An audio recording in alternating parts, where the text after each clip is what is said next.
Well, let me go across to Mr. Gajendra Shekhawat joining me this afternoon. And Mr. Shekhawat, unprecedented victory for the BJP in Gujarat after 27 years. Of course, a Herculean job, and the vote percentage also rising up. What do you think is the message, not just to the people of Gujarat, but to the entire country as far as the opposition parties are concerned, Congress and the Aam Aadmi Party?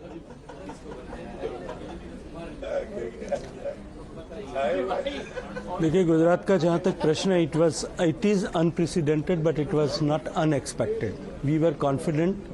Honorable Prime Minister, Honorable Greh Mantri ji, the party president, everybody was confident, and we have already stated many of the times that we are going to create a new history this time in Gujarat.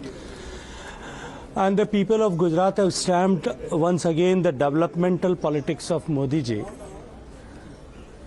जितना भी कीचड़ उछालने का कोशिश किया था, जितनी भी तरह से कोशिश किया था, सब everything has been wiped out. Gujarat is with BJP, Gujarat is with development, Gujarat is with it, a developmental agenda of Modi ji. But Himachal में ऐसा नहीं हुआ, ऐसा क्यों? क्योंकि वहां भी तो रिवाज बदलने की बात हो रही थी, पर हिमाचल में ऐसा नहीं हुआ।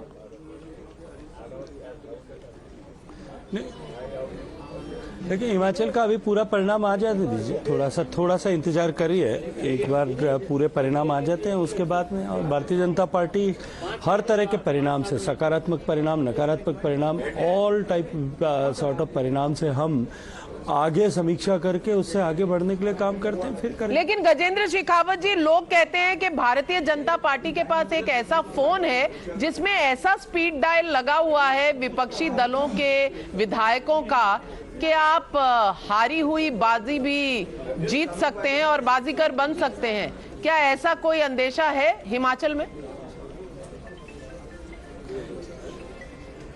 चलिए, मुझे लगता है कि इन सब विषयों पे अभी टिप्पणी करना बहुत जल्दबाजी होगी। Still let the results announced, अभी तो पूरे परिणाम आ जाने दीजिए, उसके बाद में इस विषय पर हम चर्चा करेंगे। आप भाग रहे हैं, सवाल सीधा है, सटीक है, और ऐसे सवाल अक्सर बीजेपी उठाती रहती है, लेकिन आज आप थोड़े से शर्मा रहे हैं, थोड़े से बच रहे हैं इस सवाल से, ऐसा क्यों?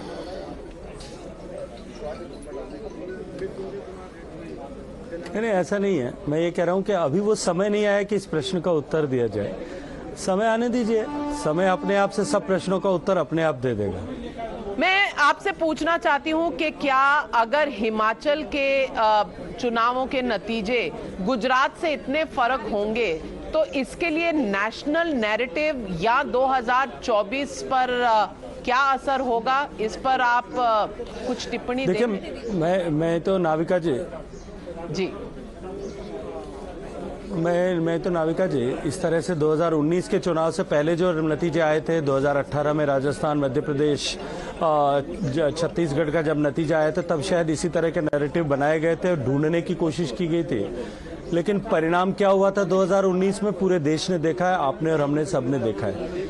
जहाँ तक हिमाचल का प्रश्न है, मैं तो इसको इस दृष्टिकोण से लेता हूँ, गुजरात से सटा, दिल्ली से सटा हुआ, पंजाब से सटा हुआ राज्य, जिसको लेकर के आम आदमी पार्टी ने इतने बड़े बड़े दावे किए थे, एक भी विधानसभा में अब तक जो परिस्थिति है उसके हिसाब से वो जमानत बचाने की स्थिति में भी नहीं है। गुजरात में जहां लिख करके दावा किया गया था कि अब की बार गुजरात में आम आदमी पार्टी सरकार बना रही है, वहां शायद जो है उंगलियों पर गिन सके इतने भी शायद नहीं जीत पाएंगे।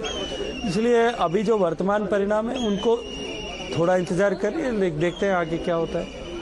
इस बार 3 चुनाव हुए थे, एक म्यूनिसिपल कॉरपोरेशन और 2 राज्य।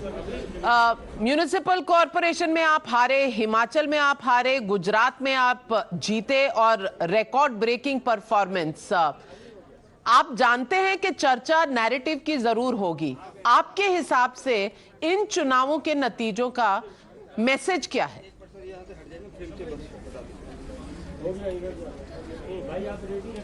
देखिए, दिल्ली के नगर निगम चुनाव में भारतीय जनता पार्टी का वोट शेयर बढ़ा है। हिमाचल प्रदेश के चुनाव में जिस तरह के वादे और बातें की जा रही थी, उससे बहुत अच्छी परिस्थिति अभी तक वर्तमान तक है, परिणाम आने अभी शेष है।